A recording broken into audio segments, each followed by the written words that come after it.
Hello, I'm Evelyn Carter, and I've lived for 87 years. Over all these years, I've learned many lessons, and some of them are a little hard to admit. But I'm here today to share with you the 7 things I wish I had stopped doing earlier in life.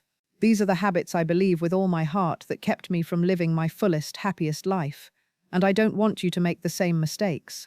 The first regret I have is waiting for everything to be perfect. I spent so many years thinking that happiness would come at some future point when I finished my degree, when I had the right job, when I got married. I kept thinking there would always be a right time to do the things I wanted, but it never arrived. And what happened? Life passed me by. I missed out on countless opportunities because I was always waiting for everything to align perfectly. But as I grew older, I realized something incredibly important. There is no perfect time to start living. Life is happening right now, and if you wait for everything to be perfect, you may never get started. Start today, even if it's not perfect. The right time is now, not later. So, take that step, make that call, pursue that dream. Don't wait for everything to be right, because life won't wait.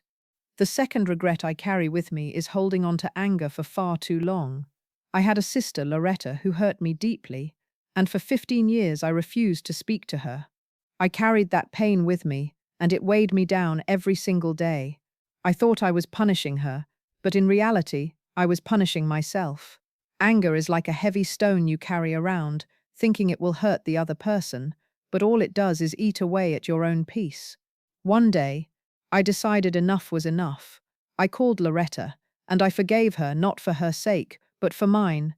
That act of forgiveness was like a weight lifted off my chest. I felt 20 pounds lighter. Unforgiveness is poison, and it sits in your heart, slowly killing you. If you're holding on to anger, let it go, not for them, but for you. Your heart and your body will thank you for it. The third regret I have is not taking care of my body earlier in life. When I was younger, I thought I was invincible. I ate whatever I wanted, didn't exercise, and didn't pay much attention to how I was treating my body. I didn't realize that the choices I made then would have long-term effects. It wasn't until I hit my 60s that I started feeling the consequences. My body began to ache, my energy dropped, and I couldn't keep up with the things I used to enjoy. That's when I learned a tough lesson. You only get one body, and you have to take care of it. Now I walk every day, eat healthier, and listen to my body. It's never too late to start taking better care of yourself. Your body is the only place you have to live for the rest of your life. Don't wait until it's too late. Start today, even if it's just a small change. The fourth regret I have is spending so much time overthinking. I used to analyze everything, every decision, every conversation, every move I made. I thought that by overthinking I could control the outcome, but all it did was create more stress and doubt. I was constantly stuck in my own head, second-guessing myself, afraid of making the wrong choice. But here's what I've learned. Overthinking doesn't change anything. It just keeps you from moving forward. There's no perfect decision, no perfect path, and you can't control everything. Life is about making choices, learning from them, and moving on. I had to stop letting my thoughts hold me back. Now I trust myself more and let go of the need for control. Stop overthinking, trust your instincts, and keep going. Your peace is more important than the perfect plan. The fifth regret I have is watching the news before bed. Oh, how I used to do it. Every night I'd sit in front of the television, soaking in all the bad news, wars, disasters, politics, you name it.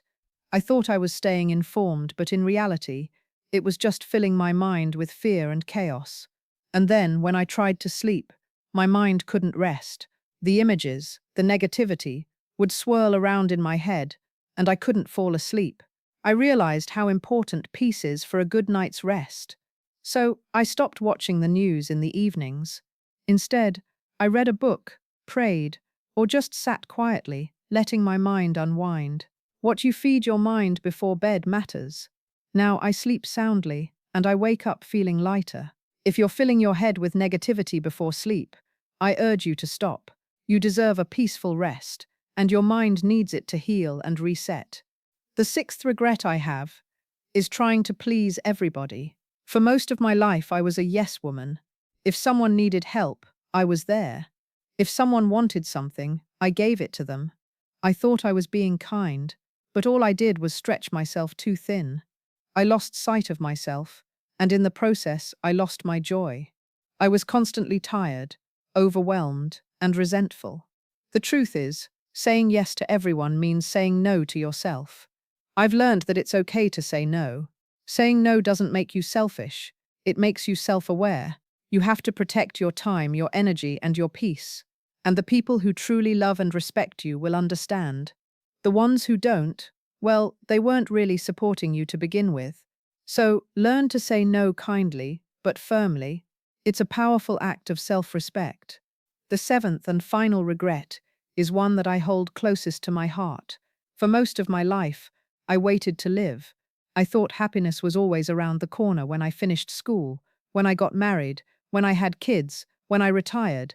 I kept putting off joy, thinking it would come when everything was just right. But it never came. Life didn't wait for me to catch up. And by the time I realized that, too many things had passed me by. My husband and I had planned to take that trip to California for over 30 years, but he passed away just months before we could go. I had a best friend, Dot, and we talked about sitting on the beach together in our retirement. She never made it. Don't wait. Whatever you want to do it now. Tell the people you love how much they mean to you. Take that trip. Do the things that make your heart sing. Tomorrow isn't promised to any of us. So stop waiting for the perfect time. The right time is now. So there you have it. The 7 things I stopped doing. Don't wait to live. Let go of grudges. Take care of your body. Stop overthinking. Speak up for yourself. Stop fearing failure. And most importantly, stop waiting for others to change you. I may be 87 years old, but I still have time, and so do you. Start today. Don't wait for the right time, because the right time is now. Thank you for listening. If you found this helpful, please like, comment, and subscribe. Share this video with someone who needs to hear it. And remember, don't wait for tomorrow. Live today.